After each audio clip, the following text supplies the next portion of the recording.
মোৰ সতীৰ্থ বিধায়ক ৰাইজৰ দলৰ সভাপতি অখিল গগৈ ডাঙৰীয়াই 1 জানুৱাৰী বুলি কৈছে বুলি শুনিছোঁ। মই ইমান টিভি চোৱা নাই। জানুৱাৰীত মই বিজেপিত যাম বুলি কৈছে। তেখেতে কিয় এই কথা কৈছে মই নাজানো, কিন্তু মোৰ বিৰুদ্ধে তেখেতে যোৱা সময়ছোৱাত বহুখিনি কথাই কৈ আহিছে। তাৰ উদাহৰণ আছে, যেতিয়া সমষ্টি পুনৰ নিৰ্ধাৰণ হৈছিল, ড্ৰাফটত মোৰ সমষ্টিত থকা এখন পঞ্চায়ত আৰু মোৰ সমষ্টিৰ গাতে লাগি থকা এখন পঞ্চায়ত মোক বঞ্চিত কৰি চৰকাৰীভাৱে ষড়যন্ত্ৰ কৰি শিৱসাগৰ সমষ্টিত সংলগ্ন কৰা হৈছিল। এই কথাখিনি মই গম পোৱাৰ আগতে ৰাইজৰ দলৰ সাধাৰণ সম্পাদকে মোৰ সমষ্টিত প্ৰচাৰ কৰিছিল আৰু কৈছিল আপোনালোকৰ বিধায়কে আপোনালোকক ৰাখিব নিবিচাৰে। এই বিষয়ত স্পষ্টভাৱে সেই সময়ত ভিডিঅ' ৰেকৰ্ডিঙো ওলাইছিলে। মই সময় হ'লে আপোনালোকক দিব পাৰিম বিচাৰি, কিন্তু মই নিৰ্বাচন আয়োগত সেই সময়ত ইয়াৰ আপত্তি জনাইছিলোঁ। ৰাজ্যৰ বিভিন্ন মাধ্যমত এই বিষয়বিলাক উত্থাপন কৰিছিলোঁ। তাৰ স্বত্বেও তেখেতে মোক ৰাজনৈতিকভাৱে হত্যা কৰা কওক বা অপযোগ দিবলৈ যত্ন কৰিছিল। প্ৰথম সেইটো কথা। দ্বিতীয় কথা, ৰাহুল গান্ধী ডাঙৰীয়া যেতিয়া অসমলৈ আহিছিল, সেইখিনি সময়ত মই বিশেষ কামত গুৱাহাটীলৈ আহিব লগা হৈছিল, যিহেতু আমাৰ ৰাণা গোস্বামী ডাঙৰীয়াই ইতিমধ্যে বিজেপিলৈ যোৱাৰ প্ৰস্তুতি চলাই আছিল আৰু তেখেতৰ দায়িত্বখিনি ল'বলৈ ভূপেন বৰা ডাঙৰীয়াই মোক গুৱাহাটীলৈ লখিমপুৰৰ পৰা গুচি যাব কৈছিল। লখিমপুৰৰ পৰাই আপোনালোকে জানে গহপুৰ পায়হি বিশ্বনাথৰ তাত যিখন মিটিং হৈছিল, সেই মিটিংখনতো বিশেষকৈ মোক আৰু মোৰ দলৰ সতীৰ্থসকলক আমি শাসক পক্ষৰ বিৰুদ্ধে একোৱেই নকওঁ বিধানসভাত, তেওঁহে অকল বিধানসভাত বিৰোধী ভূমিকা লয়, এই কথাবিলাক কৈ মোৰ দলৰ হাইকমাণ্ডৰ ওচৰত মোক বিশেষকৈ আক্ৰমণ কৰিছিল, সেয়া প্ৰতিপন্ন কৰিছিল। এই কথাখিনি আপোনালোকৰ গম পায়।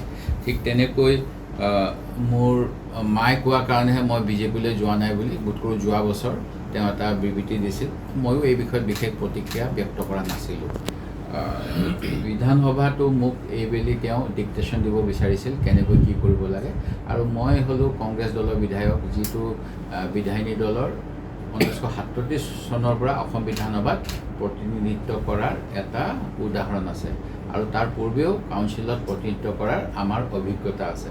সেই গতিকে নতুনকৈ এটা দল গঠন কৰি এজন বিধায়কেৰে গঠিত হোৱা এজন দলৰ ৰাজনৈতিক সভাপতিজনে নিশ্চিতভাৱে মোক কিবা কথা ক'লে মই সেই কথা প্ৰত্যাখ্যান কৰাৰ মোৰ অধিকাৰ আছে আৰু এইটো মোৰ দায়িত্ব, যিহেতু মই মোৰ দলৰ হাইকমাণ্ডৰ নিৰ্দেশে মানিবলৈ বাধ্য। এই বিষয়টোলৈ তেওঁ উচাত মাৰি গৈ আপোনালোকৰ মাধ্যমত বহুত কথা সেই সময়ত কৈছিল। মই তাৰো কোনো প্ৰতিক্ৰিয়া প্ৰকাশ কৰা নাছিলোঁ। এতিয়া শেহতীয়াকৈ মোক কৈছে যে মই বোলে বিজেপিৰ এটিম। এইটো কথা অসমৰ জনগণৰ ওপৰত মই এৰিম, কিন্তু মই আগতেও বহুত কিবাৰ কৈছোঁ যে 2016 চনতে কিনি মোক কেলেণ্ডাৰত কিবা কিবি লিখা আছিল, সেইখন আপোনালোকক এটা সময়ত তেনেকুৱা কথা কওঁতে দেখাইছিলোঁ। যে মোৰ স্পষ্ট নীতি, বৰ্তমান সময়ত কংগ্ৰেছ দলটোতকৈ বিজেপিৰ বিৰুদ্ধে যুঁজিব পৰা কোনো শক্তি নাই আৰু মই একমাত্ৰ নীতি আদৰ্শ কংগ্ৰেছ দলৰ ভাল পাওঁ। জন্মগতভাৱে মই কংগ্ৰেছৰ ঘৰত জন্ম হৈছোঁ। মোৰ দেউতা এটা সময়ত ছ'চিয়েলিষ্ট পাৰ্টি কৰিছিল, মোৰ জন্মৰ আগতেই কংগ্ৰেছলৈ আহিছে। সেই গতিকে মই জন্মসূত্ৰে কংগ্ৰেছী আৰু মই কংগ্ৰেছ দল ত্যাগ কৰি বিজেপিৰ এটিম বিটিম হোৱাৰ প্ৰশ্নই নুঠে। এইটো এটা মোক মানে ষড়যন্ত্ৰ কৰি অপদস্থ কৰিবলৈ তেওঁ চেষ্টা কৰা বুলিয়ে মই অকণতে সঁচা কথাটোৱে কৈছে। যোৱা 10 বছৰ শাসক পক্ষৰ অত্যাচাৰ, শাসক পক্ষৰ প্ৰলোভন, শাসক পক্ষৰ ভাবুকিৰ বিপৰীতে আমি কংগ্ৰেছীসকলে অসমত তৃণমূল পৰ্যায়ৰ পৰা ৰাজ্যিক পৰ্যায়লৈ কংগ্ৰেছ দলৰ হৈ ৰাইজৰ হৈ কাম কৰি আহিছোঁ। আমি কি বৰ্তমান সময়ত যিটো ৰাজনৈতিকভাৱে একনায়কত্ববাদ, one nation, one religion, one election আৰু কিজানি ওৱান পাৰ্টিও তেওঁলোকৰ লক্ষ্য, এই সময়ত এনেকুৱা মাল্টি পাৰ্টি কৰাটো কিমান দিগদাৰ, সেই কথাটো আমি বিৰোধী দলত থকাসকলে স্পষ্টভাৱে জানো, আমাৰ অনুভৱ আছে। তেনে সময়ত স্পষ্টভাৱে অখিল গগৈ ডাঙৰীয়াৰ ৰাজনৈতিক দলটোৱে যিমানবিলাক বৃহৎ বৃহৎ সমাৱেশ কৰিছে, তেখেতসকলৰ দলৰ জিলা পৰিষদ খেলিবলৈ যেনেধৰণেৰে পইচা দিব পাৰিছে, প্ৰতি সমষ্টিত মোক অখিল গগৈ ডাঙৰীয়াই নিজেই কোৱা মতে তেখেতে মোক কিবা এটা কৈছিল, তেতিয়া কৈছিল যে আমি সকলোকে ফাইনেন্স কৰিছোঁ। ৱাৰ্ড মেম্বাৰলৈকে তেওঁলোকে হাজাৰৰ ঘৰত যি সময়ত পইচা দিব পাৰিছে, সেই পইচাবিলাক এজন বিধায়কে ক'ৰ পৰা পাইছে সেই প্ৰশ্নটো নিশ্চয় জনাৰ অধিকাৰ আছে। মই সেই গতিকে সেই প্ৰশ্নটো মোৰ সভাপতি ডাঙৰীয়াই যেনেকৈ কৈছিল, সভাপতিৰ সমৰ্থনত ভূপেন বৰাই যেনেকৈ সেই প্ৰশ্ন সুধিছিল, ময়ো আজি সেই প্ৰশ্ন সুধিবলৈ বাধ্য হৈছোঁ যে তেখেতসকলে ইমান মানুহ গোটাব পাৰিছে। আমি অৰ্থৰ অভাৱত এখন গাড়ী দিব নোৱাৰোঁ আমাৰ মিটিঙত, সেই গতিকে আমি গ্ৰুপ মিটিং কৰোঁ। তেওঁ কি তালৈ লাইন বাছ চলে নে ট্ৰেইন চলে, তেখেতৰ সভাবিলাকলৈ স্পেচিয়েল ট্ৰেইন দিয়ে। সেই মানুহবিলাক কেনেকৈ আহে? এটা সৰু জিলা পৰিষদত কিমান মানুহ হ'ব পাৰে, লাখ লাখ মানুহ হ'ব পাৰে নেকি তেওঁ কোৱাৰ নিচিনাকৈ? সেই গতিকে সেইটো ৰাইজক তেওঁ নিশ্চয় ক'ব বুলি মই ভাবোঁ। দ্বিতীয়তে মই কৈছে তেখেতে, আৰু যিটো বিজেপি দলৰ মানুহখিনিও কৈ থাকে যে নাজিৰা সমষ্টিত মই উন্নয়ন কৰিব পৰা নাই।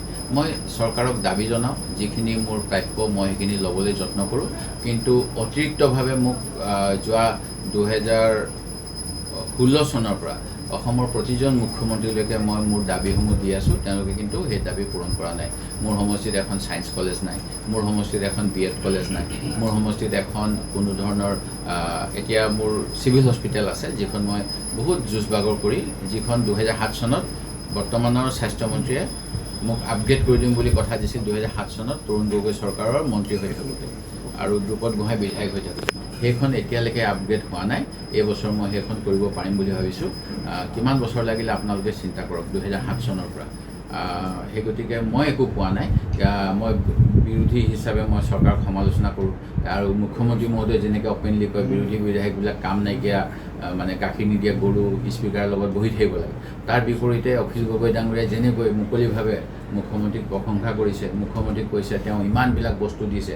সেই গতিকে কিছুমানক চৰকাৰে সমালোচনা কৰিলে মানে উপহাৰ দিয়ে, আৰু আমাক সমালোচনা কৰিলে বঞ্চিত কৰে নেকি, এই প্ৰশ্নটো মই যিসকলক মই এই কথাটো উল্লেখ কৰিছোঁ তেওঁলোকৰ পৰা আশা কৰিছোঁ প্ৰত্যুত্তৰ। যোৱাকালি কিবা কৈ আছে যে উজনিতটো খতমেই, সংখ্যালঘু অঞ্চলতো খতম, এইবিলাক কথা কৈ আছে। এইবিলাক নিশ্চয় ক'বলগীয়া কথা, কিজানি তেখেতসকলৰ দলৰ শ্ৰীবৃদ্ধিৰ কাৰণে। কিন্তু যি সময়ত উজনিত অসমৰ নামনি অসমৰ কিছু শ্ৰমিক যোৱাৰ পিছত জিলা সভাপতিজনৰ চাব কণ্ট্ৰেক্ট থকা জেগাত পিটি সংখ্যালঘু নামনিৰ ছাল উখহাই দিছিল, ঘাঁহ লগাই দিছিল, তেওঁলোকে পলাই আহিছিল।